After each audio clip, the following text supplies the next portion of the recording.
പുൽവാമ ഭീകരാക്രമണത്തിന്റെ ആസൂത്രണത്തിൽ പങ്കുണ്ടെന്ന് പരസ്യമായി സമ്മതിച്ച പാകിസ്ഥാൻ തന്ത്രപരമായ മിടുക്ക് എന്നാണ് ഭാരതത്തിനെതിരായ ഭീകരാക്രമണത്തെ സ്വയം വിശേഷിപ്പിച്ചത്.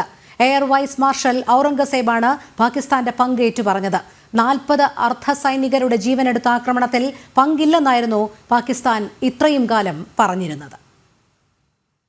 Pakistan's airspace, Pakistan's land, Pakistan's ADIZ and territorial waters, there's no compromise. There's no compromise. Pakistan's people, when they are threatened, their loss of life, loss of material, it cannot go unnoticed, cannot go like that. We owe it to our nation. And the pride and the trust the Pakistani nation has on our armed forces, we have always upheld it at all cost. At all cost. We did try to tell them with our tactical brilliance in Pulwama. Now we showed them our operational prowess and strategic guile and guide, and I think they should take heed. This is the best we can. വിവരങ്ങളുമായി പ്രദീപ് പിള്ള ചേരുന്നു. Pradeep Pillai, Pak air vice marshal ഔറംഗസേബാണ് പാകിസ്ഥാന്റെ പങ്ക് ഏറ്റുപറഞ്ഞിരിക്കുന്നത്. അത് ഏറ്റവും ഖേദകരം എന്ന് പറയുന്നത് 26 പേരുടെ ജീവൻ എടുത്തതിനെ അവരുടെ ടാക്ടിക്കൽ ബ്രില്യൻസ് എന്നാണ് വിശേഷിപ്പിക്കുന്നത്. Rohini Mahesh, air vice marshal Aurangzeb Ahmed ഇപ്പോൾ പാക് വ്യോമസേനയുടെ പബ്ലിക് റിലേഷൻസ് വിഭാഗത്തിന്റെ ഡയറക്ടർ ജനറലാണ്. 40 CRPF ജവാന്മാരുടെ ജീവനെടുത്ത പുൽവാമ ഭീകരാക്രമണത്തിൽ നിന്ന്, അതിന്റെ ഉത്തരവാദിത്വത്തിൽ നിന്ന് പാകിസ്ഥാൻ ഒഴിഞ്ഞു മാറിയിരുന്നു, കൈ കഴുകിയിരുന്നു. തുടരെ ഭാരതം ഈ ആരോപണം ഉന്നയിച്ചപ്പോൾ, ഇക്കാര്യം ചൂണ്ടിക്കാട്ടിയപ്പോൾ തെളിവ് തരൂ എന്ന് പറഞ്ഞാണ് പാകിസ്ഥാൻ ഒഴിഞ്ഞു മാറിയത്. ഭാരതം തെളിവ് നൽകി. അന്നത്തെ ജാവേറായി വന്ന അദിൽ അഹമ്മദ് ദാർ, അദ്ദേഹം ജെയ്ഷെ മുഹമ്മദിന്റെ ഫാക്ടറിയിൽ ജന്മം കൊണ്ട ഭീകരനാണ് എന്നുള്ള കാര്യവും ഭാരതം ചൂണ്ടിക്കാട്ടിയിരുന്നു. എങ്കിലും പാകിസ്ഥാൻ തങ്ങൾ നിഷ്കളങ്കരാണ്, തങ്ങൾ ഇതിൽ നിരപരാധികളാണ് എന്നുള്ള വാദമാണ് ഉന്നയിച്ചത്. അതിന് മുന്നിൽ നിന്നത് അന്നത്തെ പാക് പ്രധാനമന്ത്രി ഇമ്രാൻഖാനാണ്. നാം അറിയേണ്ടത്, ജെയ്ഷെ മുഹമ്മദിന്റെ ക്യാമ്പ് അന്ന് ഭാരതം നടത്തിയ സർജിക്കൽ എയർ സ്ട്രൈക്കിൽ ബാലാകോട്ടിൽ ജെയ്ഷെ മുഹമ്മദിന്റെ തീവ്രവാദ താവളം തകർത്തിരുന്നു. ഏറ്റവും ഒടുവിൽ പഹൽഗാമിൽ നടന്ന തീവ്രവാദ ആക്രമണത്തിന് പിന്നാലെ ഭാരതം നൽകിയ തിരിച്ചടിയിൽ ജെയ്ഷെ മുഹമ്മദിന്റെ മറ്റൊരു താവളം തകർത്തിരുന്നു, ബാവൽപൂരിലുള്ള സുബാനല്ല എന്ന് പറയുന്ന താവളം. ഈ സാഹചര്യത്തിലാണ് അതിനുശേഷം പാകിസ്ഥാൻ അടങ്ങിയിരിക്കുന്നതിന് പകരം ഭാരതം ഇതിന് അർഹിക്കുന്ന മറുപടിയാണ് നൽകിയത്. അതിനപ്പുറത്തേക്ക് ഭാരതം കടന്നിട്ടില്ല എന്ന് ഭാരതം വ്യക്തമാക്കി. പ്രൊപ്പോർഷനേറ്റ് ആയിട്ടാണ്, അപ്രോപ്രിയേറ്റ് ആയിട്ടാണ്, അതിന് ആനുപാതികമായുള്ള തിരിച്ചടിയാണ് നൽകിയത്. ജനവാസ മേഖലകളെ ലക്ഷ്യം വെച്ചില്ല, സൈനിക കേന്ദ്രങ്ങളെ ലക്ഷ്യം വെച്ചില്ല എന്ന് ഭാരതം വ്യക്തമാക്കിയിട്ടും അതിനുശേഷം പാകിസ്ഥാൻ ചെയ്തത് അതിർത്തിയിൽ കനത്ത തോതിൽ ഷെല്ലിംഗ് നടത്തി, ജനവാസ മേഖലകൾ ലക്ഷ്യമിട്ട് ആക്രമണം നടത്തി. ഒട്ടേറെ നിരപരാധികളായ സ്ത്രീകളുടെയും കുട്ടികളുടെയും അടക്കം ജീവനെടുത്തു. ഇത് കണ്ട് ഭാരതം സൈന്യത്തിന് പൂർണ്ണ സ്വാതന്ത്ര്യം നൽകി, യുക്തമായ തിരിച്ചടി നൽകാൻ. ആ നൽകിയ തിരിച്ചടിയെ കുറിച്ചാണ് അല്പം മുമ്പ് രോഹിണി തന്നെ വായിച്ച തലക്കെട്ടുകളിൽ പറഞ്ഞത്. 4 വ്യോമസേനാ താവളങ്ങളടക്കം 11 തന്ത്രപ്രധാന പാക് പ്രതിരോധ സംവിധാനങ്ങളാണ് ഭാരതം മിസൈൽ ഉപയോഗിച്ച് തകർത്തു കളഞ്ഞത്. അതിന്റെ തിരിച്ചടിയിൽ ആണ് പാകിസ്ഥാൻ ഈ സീസ് ഫയർ അഥവാ വെടിനിർത്തലിന് തയ്യാറായത്. നാം ഓർക്കേണ്ടത്, ഭാരതത്തിന്റെ 90 മിനിറ്റ് നീണ്ട ഈ ആക്രമണത്തിൽ തകർന്നടിഞ്ഞത് പ്രതിരോധിക്കാനും ആക്രമിക്കാനുമുള്ള സകല സംവിധാനങ്ങളുമാണ് തകർന്നടിഞ്ഞത്. റാവൽപിണ്ടിക്ക് സമീപമുള്ള നൂർഖാൻ എയർബേസ് അടക്കം തകർത്തപ്പോൾ അവരുടെ VIP മൂവ്മെന്റ് അടക്കം നിയന്ത്രിച്ചിരുന്ന റൺവേ പോലും തകർക്കപ്പെട്ടു. അതായത് അവരൊന്ന് ആഗ്രഹിച്ചാൽ അവരുടെ വിമാനങ്ങൾ പറന്നു പോകാൻ പോലും കഴിയാത്ത വിധം, അവരാഗ്രഹിച്ചാൽ പോലും ഭാരതത്തിന്റെ ആക്രമണം പ്രതിരോധിക്കാൻ കഴിയാത്ത വിധം പാകിസ്ഥാൻ ഒട്ടേറെ വീമ്പ് പറഞ്ഞിരുന്ന അവരുടെ എയർഫോഴ്സിന്റെ മുനയൊടിച്ച് തകർത്ത് അതിന്റെ അടിത്തറ ഇളക്കിയ സാഹചര്യത്തിലാണ് പാകിസ്ഥാന്റെ സൈനിക മേധാവി US-ന്റെ സഹായം തേടി ഓടിയത്.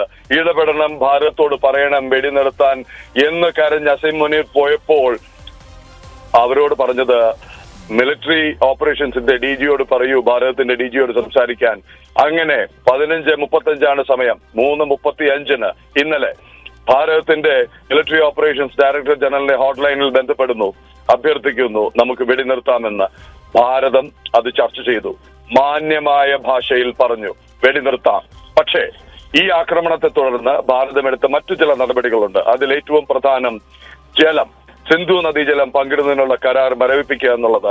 അതടക്കം ഭാരതം സ്വീകരിച്ച നടപടികൾ തുടരും. ഒന്ന്, അതിനു മുമ്പായി ഭാരതത്തിന്റെ ഉന്നത ഭരണ സൈനിക നേതൃത്വം യോഗം ചേർന്നിരുന്നു. പ്രധാനമന്ത്രിയുടെ നേതൃത്വത്തിൽ എല്ലാ സേനാ വിഭാഗങ്ങളുടെയും തലവന്മാരും നാഷണൽ സെക്യൂരിറ്റി അഡ്വൈസറും സേനകളുടെ ചീഫ് ഓഫ് സ്റ്റാഫും പങ്കെടുത്ത ആ യോഗത്തിൽ വെച്ച് ഒരു തീരുമാനമെടുക്കുകയും പ്രഖ്യാപിക്കുകയും ഉണ്ടായി.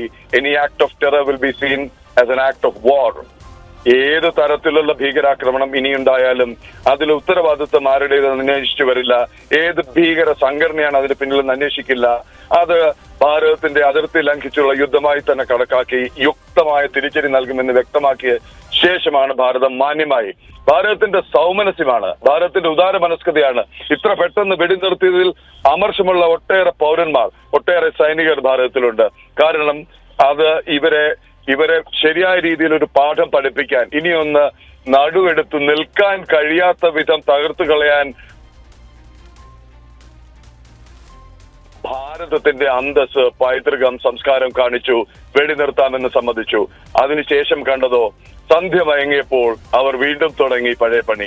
അവർ അതിർത്തിക്ക് ഇപ്പുറത്തേക്ക് ഷെല്ലുകൾ വർഷിച്ചു. അവർ പതിവ് പോലെ ഡ്രോണുകൾ ഉയർത്തി. ഇടയ്ക്ക് ഉയർത്തുന്ന ടർക്കി ചൈനീസ് നിർമ്മിത ഡ്രോണുകൾക്കപ്പുറം ആയുധം നിറച്ച് ഒരു ഡ്രോൺ പ്രയോഗിക്കാൻ ശ്രമിച്ചു. വീണ്ടും ഭാരതം രംഗത്ത് വന്നു. ഭാരതത്തിന്റെ വിദേശകാര്യ സെക്രട്ടറി വന്ന് പറഞ്ഞു, ഇത് അപലപനീയമാണ്, ഇങ്ങനെ പോയാൽ തിരിച്ചടിക്കേണ്ടി വരും എന്ന്.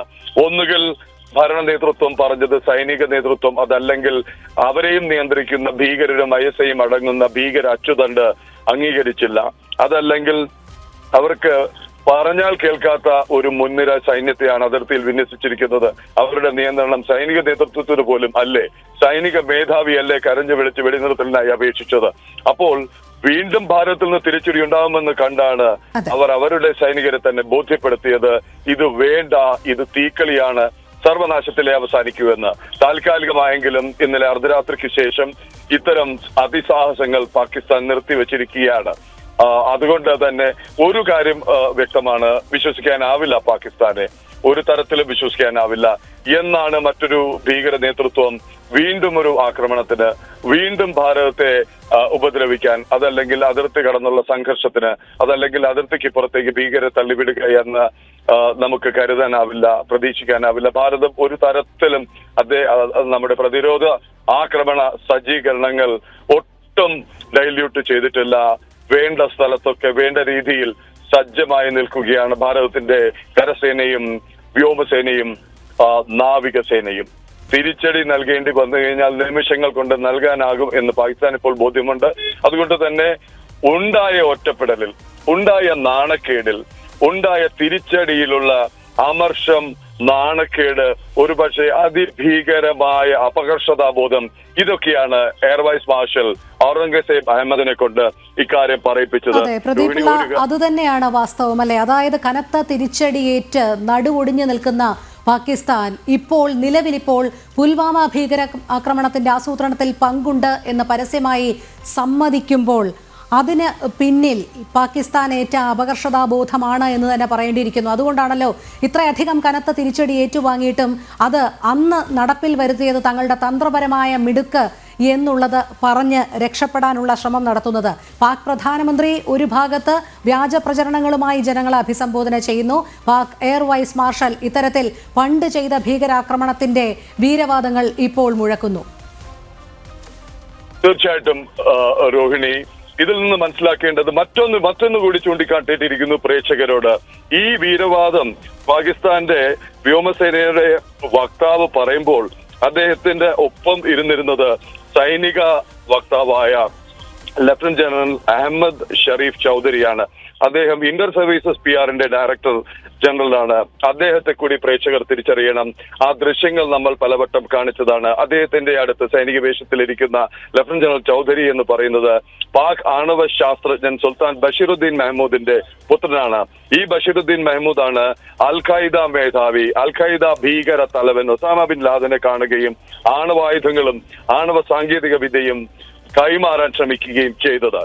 ഇതിന് പിന്നാലെ ഇദ്ദേഹം ഐക്യരാഷ്ട്ര സംഘടനയുടെ സുരക്ഷാ കൗൺസിലിന്റെ അൽ ഖൈദ ഉപരോധ കമ്മിറ്റിയുടെ പട്ടികയിൽ പെട്ടിട്ടുണ്ട്.